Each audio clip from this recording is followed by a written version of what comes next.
Well, I don't think anybody is going to be reminiscing anything nice about NXT UK. So if you pretty much haven't lifted your eyes to care enough, NXT UK has officially been canceled, buried by WWE, as well as the talent being kicked to the curb. Be seeing you, my friend. Therefore, pulling the plug on around everything surrounding its existence to NXT UK. With its demise blowing up in the news, there's also been plans discussed and announced that going forward, something else will emerge. So with Triple H bumping up Shawn Michaels' further role as Vice President of Talent Development Creative on the creative team, WWE has sought to release a statement and plans going forward within the reemergence within the name, now rebranded going forward for 2023 within the name NXT Europe, further debuting. Also taken into consideration from some familiar faces, which you may know today that NXT UK has contributed to, being Rhea Ripley, was also Gunther Butch himself. So I damn sure never had watched NXT UK. And I'm pretty sure a number of you have never, or for a slightly, never even heard, or never, absolutely never tuned in to watch NXT UK. So we get to the problem at hand. It's like, what the sole purpose for NXT UK? What was the sole purpose? What do you want to talk about? Because Gunther, Rhea Ripley and Gunther, like I just mentioned, and we was talking, and I had mentioned them for a little while. They gone later down the line. They went to NXT officially. So it's not like, I mean, they was on there, but that's where they came from as far as, I guess, their debuts, or just like them as officially, like, yeah, just being on WWE TV. But it's like, nobody's really watching. It's not that many eyes that's watching NXT UK. So what's the purpose of NXT UK being on TV? Like with anybody, like, what's the purpose of NXT UK being anywhere on TV? Like, truly, what is the purpose for its being of existence? Like, why do they have, that's like, why do they have another brand on television? And especially that nobody's watching. So it's like, you know, Raw, first of all, when Triple H had gotten charge, you know, Raw had just tuned in. They had 2.4 million that tuned in, and then they had to finish 2.3. And then the week after that, they had finished with 2 million. So that's 4 million. All the way dropped. That's all the way down. That's 4 million right there lost. You know, that's the first time WWE in 2 years they had their first high. Like, that's their first high in viewership in 2 years. And that, you know, that number of viewership, they were only tuning in as to see what was going to occur, or, you know, from the aftermath of Vince McMahon publicly retiring. It's like in the coming week, once they saw through it, and it was pretty much as the same, you know, 1 million of that, you know, 4 million later had dropped from that. They had left from that. And it's only going to get worse. From that here on out, it's only going to get worse. So it's like first of all, as well, you know, you're at the lowest, in this case, WWE. Y'all in the worst case that y'all can possibly be in. First of all, because like the last 20 years, you know, WWE hasn't been enjoyable. You know, nobody has wanted to, you know, has gone out of the way, peak interest into watching WWE. You know, for the crappiness and the decline in watchability. And its content just not being engaging enough or entertaining enough. You know that word, entertaining. And I'm guessing by that point, you know, because before John Cena had transitioned to a part-time role, other than to then fully transition into being retired, or yeah, basically, you know, yeah, pretty much retired now. You know, by that 2 years, they was like, and by that point, you know, Roman Reigns was a face, and they were consistently. Then there was no really other, because I've heard that John Cena being the face, that he's consistently kept them around. He was carrying them. And it really showed, because he's consistently, I've heard like his career when he was at the top, you know, being the face, he's kept WWE at 3 to 5 million. And once he left, that was pretty much kaput.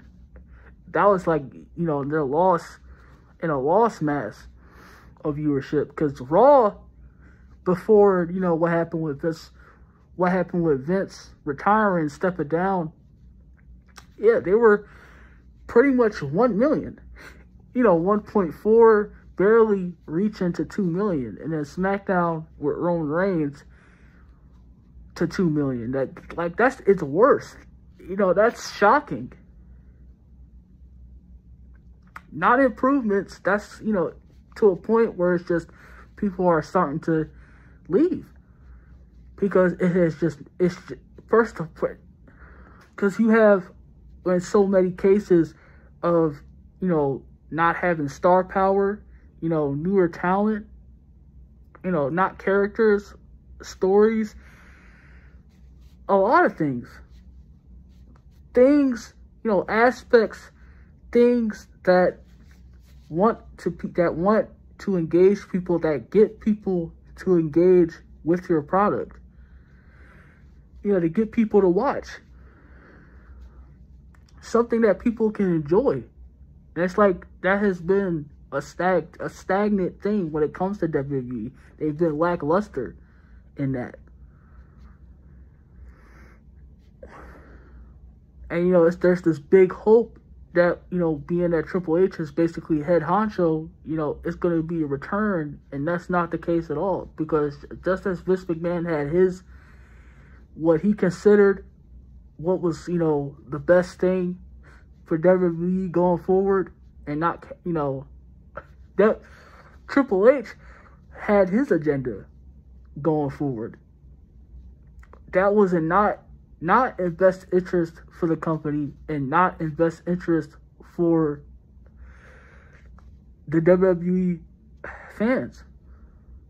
So we know that WWE, they've consistently been getting worse, you know, whether you want to say, yeah, in the span of 20 years, the last 20, 25 years, and just year after year recently.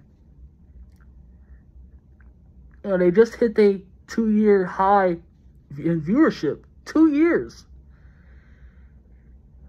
They haven't hit above 2 million, above basically 2.5, close to 3 million in 2 years. They haven't hit that. They haven't hit over 2 million in 2 years. That's really bad. Really bad. And, you know, them having these projects and shows that's called, like, what? Because I don't know if, yeah, 205 has pretty much been dead. them having like 205 and then NXT UK on top of that, already having the main brands in Raw and SmackDown, and then having NXT. What's the point in having like you look at it, there's like a lot of wrestling, and WWE, which is looking like to me, it's the same thing. Whether it was comedy or just about wrestling, it's the same thing as every other wrestling show or promotion that's been out the last few to 5 years. So it's like them having like the amount of shows and the amount of content, it's like, why are you even having that, should have that, when you're not, y'all yourselves are not even at a place to be making more content or expanding, because nobody is watching, nobody is starting. It's only to the point where it's hardcore, hardcore fans that's of today in this generation, or hardcore that's been there since like forever, that's been a staple, because people are, even the hardcore people are starting to stop watching, because they haven't, there hasn't been, like, they haven't been doing anything. They've been failing at every front.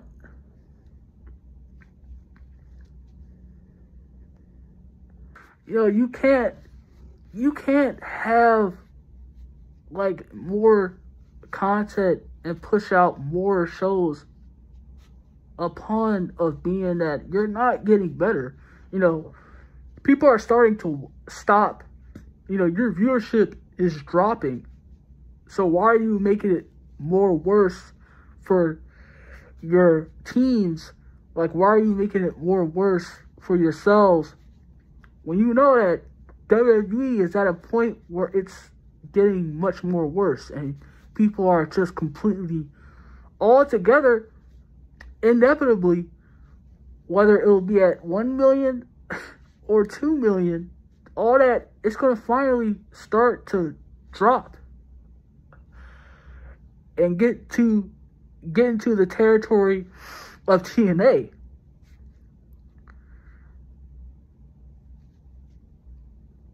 So it's like, why make it harder on yourself? Why just continue to push out more content when viewership is dropping? It's at, an all-time low. Worser.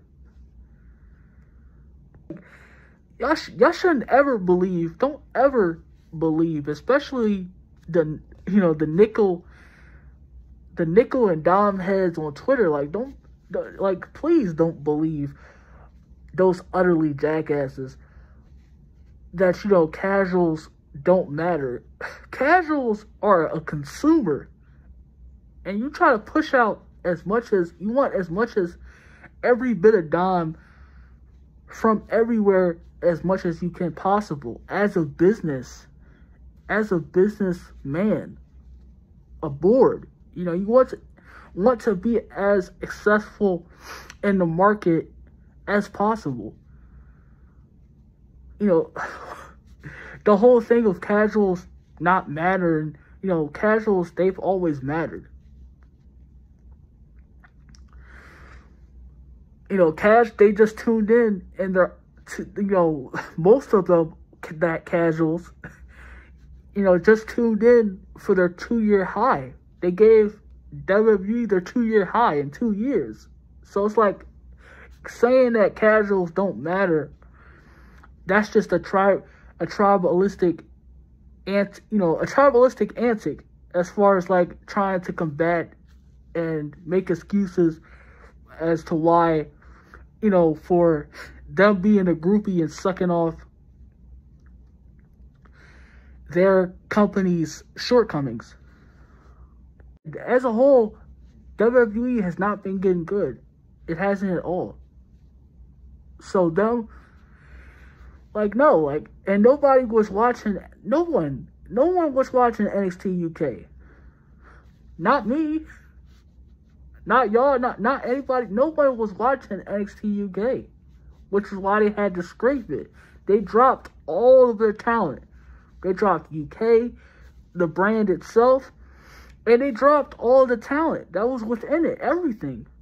They scraped it. Until, like, due to the excess of NXT UK, like, there was no success. You just released everyone that was in and that was working on NXT UK. How is that a success? So it's them trying to go out of their way to be on this train and just, like, continue to see. Like, the only reason NXT UK is going to work is that's the main thing. And that's even great because WWE is already internationally watched. And they have, they're a globally watched brand by every country in the world. So it's like UK could really benefit. You know, the NXT or them having brand versions, they could really benefit, I guess, if they want to do that. Or you can just bring in, you know, talent that's of UK descent, or, you know, just, or, you know, Indian or, you know, Irish, you know, Asian, anything like that. But the main components that you need to have what everybody cares about. You know, I don't care what anybody tells you because they don't know what they're talking about if they're not talking about the two things that matter. Which is why I'll always continue to say this. That's character and story. That's what people care about when they turn on their TV. Character and story. You know, people also, which is also another thing, people want to be entertained. They don't want to sit back and watch something that they could watch that's even more better.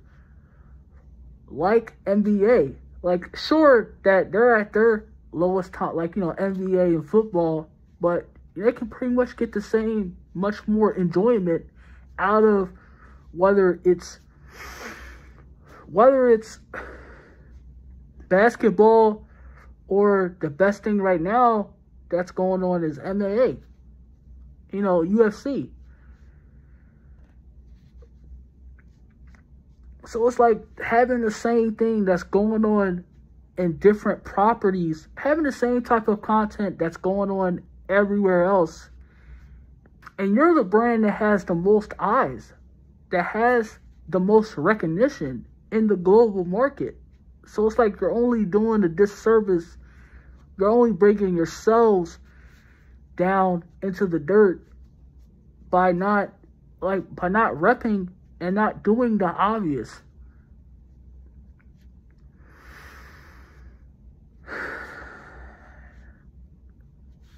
And it's like them trying to still hold on and trying to, that's a good thing, but it's like, what's the point? What's the purpose of it, of making more content and outside if nobody, and, you know, more and more and more is starting to watch WWE, because the WWE has been for years. They've been at the lowest of the low. That, as much as people would like to tell you, even the ones that's very high in the wrestling space on YouTube or wherever, WWE has not been good. And it's not good even right now with Triple H and Shawn Michaels being in top chairs. It's not.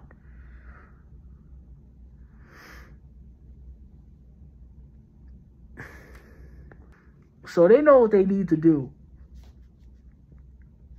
And it's pretty simple. It's obviously everything does take time. But you showing that obviously that it's going to take, that you're not going forward to do that time, or it's like at least as you're not doing, you're not showing signs of what you need to do or what everybody's expecting, or, you know, any sorts of enjoyment, you know, then you're going to fail. It's only going to get worse. It's only going to get worse.